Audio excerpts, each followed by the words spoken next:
I'm Aaron Bagenstos, professional wildlife photographer from Seattle, Washington.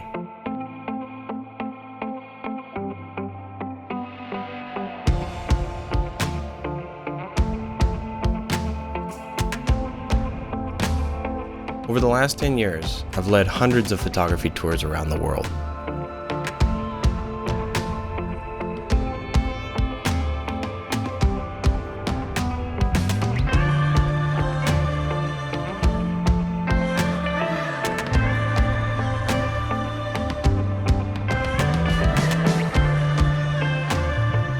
I've spent the last 2 weeks in Alaska, where I've had the exciting opportunity to field test Sony's latest flagship mirrorless camera.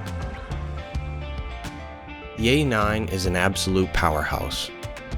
Instantly, I could tell the Sony A9's lightning-fast autofocus system left nothing to be desired over my Nikon D5.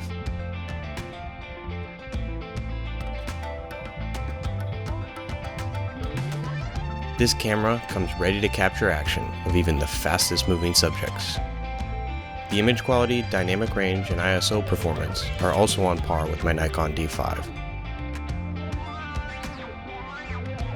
And the setup is 2 pounds lighter than the Nikon or Canon equivalent. The EVF provides several advantages over the traditional DSLR.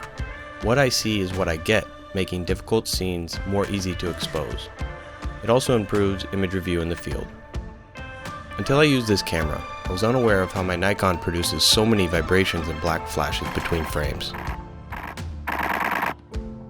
Now compare that to the incredible electronic viewfinder experience of the Sony A9 with no blackout.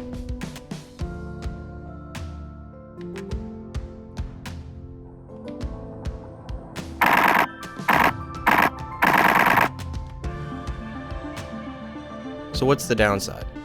The 100 to 400 lens is an important range for a wildlife photographer, but not having a super fast telephoto is a major limitation, especially for bird photography. But excitingly, Sony just announced their 400mm 2.8 and their 5 and 600mm lenses can't be far behind. I do have a few other minor critiques. Not having 2 UHS 2 card slots is a bit of a limitation on a pro camera body.